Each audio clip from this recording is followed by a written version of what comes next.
Heroreza hamwe mugira ibihe vyiza n'umunsi mwiza bivanye n'umuherereye mugira n'umwaka mwiza w'2021 tugiye kwinjiramwo reka tuvuge ku makuru y'inkino yagera avugwa hirya no hino kw'isi uyu munsi mu menyeshamakuru bitandukanye. Duhereye mu gihugu ca Tanzania, ikimenyeshamakuru Sport cyagarutse kuri story yari imaze iminsi ivugwa mu gihugu ca Tanzania yatambuwe Amisi. Uyu mugabo mu myaka iheze urazi yuko yakinira mu guwa Yanga ariko akaza akayivamwo kontra yiwe itararangira, Yanga ikaza kumwirukana. Nyuma yo kumwirukana atija kuyitwarira muri FIFA muri kasi, akaba rero yamaze guca urubanza iravuga ati kuba bamwirukanye atararangiza amasezerano yiwe mw'uwo mugwi, Yanga itegerezwa kuriha uyu mukinyi imiliyoni 46 z'amafaranga y'amashingi bakoresha mu gihugu ca Tanzania, akaba yangana n'ibihumbi 200 vy'amadolari y'amanyamerika. Akaba muri Tanzania ariyo nkuru bagarutse ko ababimenyeshamakuru bitandukanye mu gihugu ca Tanzania.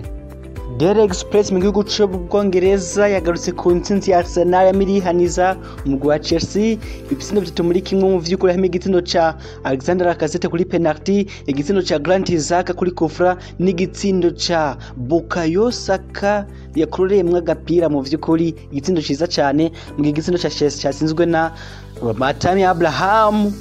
Daily Express tubwira ati Arteta Books is clever, ati avuye habi. Inyuma yaho rero akazi kiwe kari ku murongo, Arteta agiye agarukana icizere mu gwa Arsenal waje kwigeza neza ugatsinda Chelsea nyuma y'inkino zirenga indwi itari nk'itsinze muri Premier League. Akaba Arsenal rero sinzi yayo ya mbere kuva itariki y'ukwezi kwa 11 guys, iri maze imisi irenga 50 yarabuze intsinzi.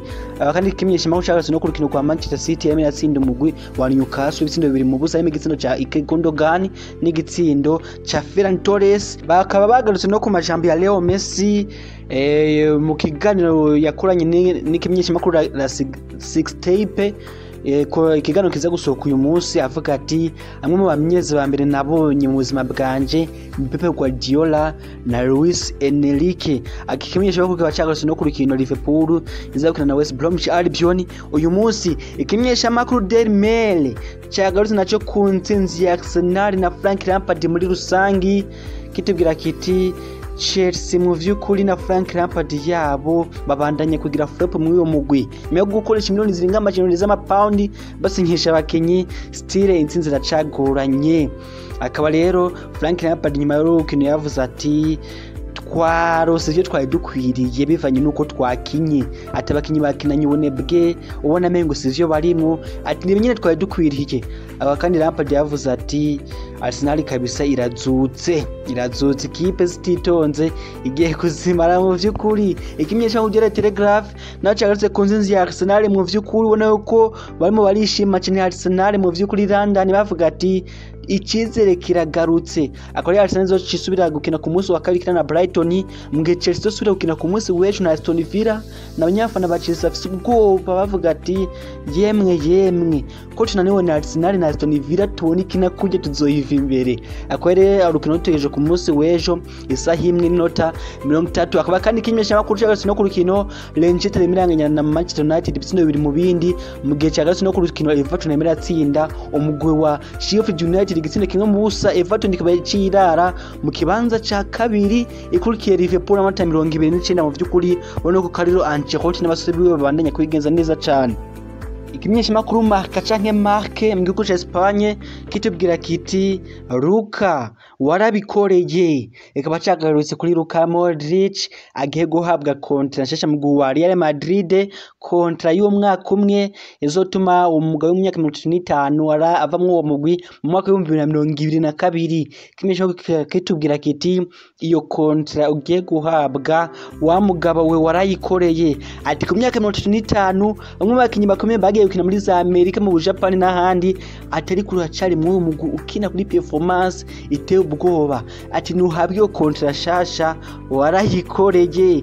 Mu gihugu ca Espagne mu gisagara ca Madrid, ikimenyeshamakuru AS cyo cyagarutse kuri interview cyakoranye na Marcos Llorente umusatizi wa Atletico Madrid. Mu vy'ukuri umusatizi yema aravuga ati umwaka wa 2020 yego wari umwaka mubi mw'isi bivanye n'ivyoherezo vyateye, atariko ni umwaka kuri jewe wari umwaka mwiza mu vy'ukuri warampiriye bivanye nuko nigenje nkatsinda ibitsindi muramwibuka ko ariko yasezeranye na Liverpool muri Champions League mu vy'ukuri aho niyimbwa afisi yaciye yita Anfield izina rihuye n'ikibuga ca Liverpool. Ikimenyesha makuru cyagasanye no kwiyongereza rya contract ya Luka Modric ntibiraba officiel ariko bamaze kumvikana ku munsi w'ejo akaba yariho bishobora kuba officiel mu vy'ukuri. Luka Modric akongeza contract y'umwaka umwe muri Real Madrid, baba bagarutse no kuri Clasico iza guhuza rero mu Real Madrid n'umugwi wa FC Barcelona muri basketball. Ngaho mu gihugu ca Espagne nyene ikimenyesha makuru Sport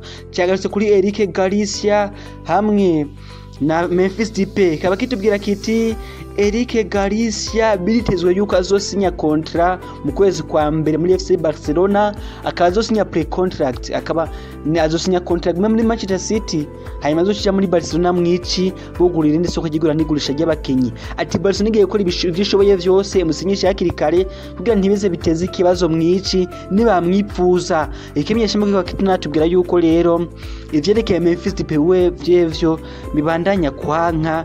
Ati Barcelona irimo irabikanyisha ntirimo yashiramwe inguvu, akaba kitubwira ati Barcelona irimo irabona yuko mu busatirizi zitakene inguvu nyinshi, nari mpamvu irimo yashira inguvu mu kuzana Memphis Depay kuko ivuga ati turafise Ousmane Dembele yigeje neza, turafise Martin Braithwaite, turafise Pedri, turafise Leo Messi, turafise na Ansu Fati yagize imvune, ataba bose n'abakinyi bodufasha neza imbere. Niyo mpamvu tubona ko tudakeneye cyane Memphis Depay. Akakimenyesha makuru cyagarutse no ku ntsinzi ya Arsenal kitubwira kiti Arteta w'iwacu w'umunya Espagne ararokotse nyuma yo gutsinda umugwi wa Chelsea sindaje muri kimwe. Kaba kinatubwira yuko umugwi wa Paris Saint-Germain ugiye guha Thomas Tuchel miliyoni 7 nyuma yo kumwirukana contrat yiwe itararangira mw'uwo mugwi.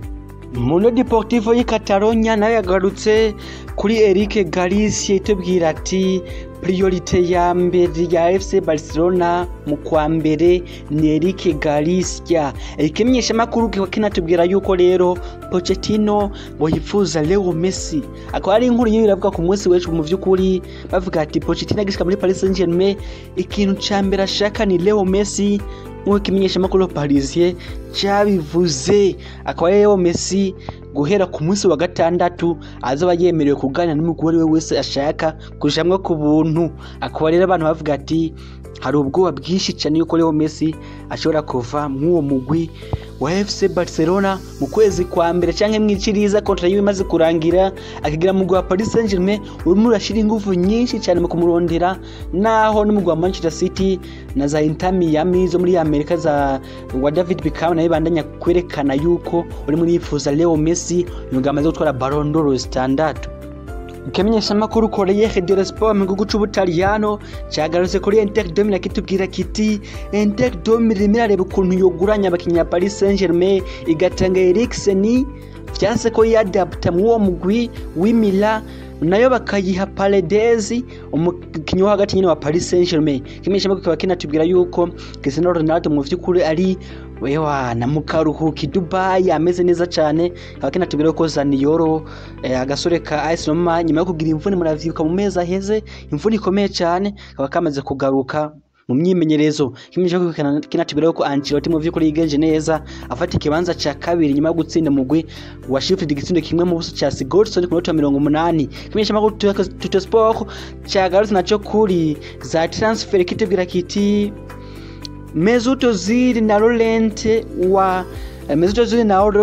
wa Napoli ni amwe mu bakinyi bashobora kwinjira muri Juventus mu kwezi kwa mbere, mu gihe Dybala ari mu bakinyi ashobora kuva muri Juventus bene Eriksen bashobora kuzoca berekeza mu gwa Paris Saint-Germain. Uri murabifuza cyane, Pochettino ari murabifuza cyane, mukamenyera yuko kinatubwira yuko Cristiano Ronaldo mu biruhuko i Dubai ameze neza cyane. Phil Foden ni musore akiri muto wa Manchester City mwari marifuza no mu Real Madrid mu vy'ukuri, aho mwizeza kumuha umwanya ukwiye wo gukina w'ikimenyesha makuru de Milla kibivuga. Juventus iminapanga gusinyisha Paul Pogba mu kwezi kwa mbere, mu gihe uyu musore Manchester United izoba yemeye miliyoni 50 z'amapaundi mu vy'ukuri ngo Juventus yiteguye kongera kumusinyisha w'ikimenyesha makuru Eurosport kibivuga. Mande makuru ngo Mesut Ozil mu vy'ukuri ebana arimo arashigikirwa n'abakinyi benshi bahoze bakina mu guserukira igihugu w'Ubudagi mu vyitwa bavuga ati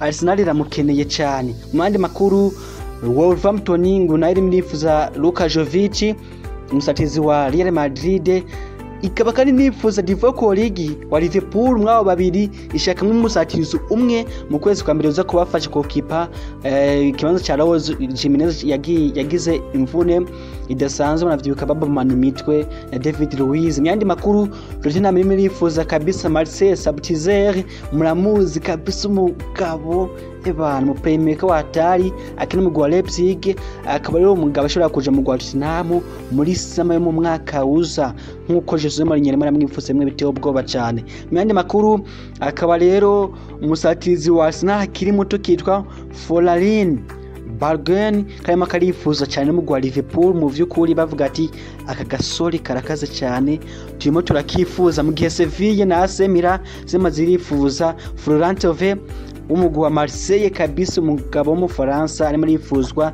n'imigwi yose. Myandi makuru akaba rero Jurgen Klopp yamaze kwemeza yuko Mohamed Salah atariwe mukinnyi ari kuriwe gutera penalty muri Liverpool, akaba yavuze ati penalty taker umuntu atera ama penalty mu uyu mugwi ni James Milner, iyo atari mu kibuga ni Mo Salah, iyo James Milner ari mu kibuga ni we atirizo gutira penalty apana Mohamed Salah mu vyukuri.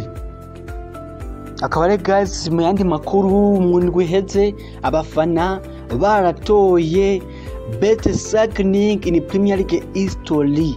Baratoye rero si umukinnyi yasinye muri Premier League bavuga ati uniwe mukinnyi w'amateka mu vyukuri yasinye muri Premier League kuruta abandi bose twabonye mwiri higanwa. Akaba abafana batoye Cristiano Ronaldo umwe mu bakinyi bibihe vyose cyangwa umwe muri signing z'ibihe vyose zabaye mu mateka ya Premier League. Cristiano Ronaldo ava mu gwa Sporting aja mu mugwi wa Manchester United. Akaba abantu benshi bagiye baratangara bavuga ati abakinyi nka Thierry nawe ko yari gikoko kubera ko batamushizemo. Akaba abafana batoye Cristiano Ronaldo mu vy'ukuri umunya Portugal atuyu niwe greatest signing in Premier League history. Guys, mugire vyiza n'umunsi wa Mungu mwiza, murakoze cyane, Imana ibahe umugisha.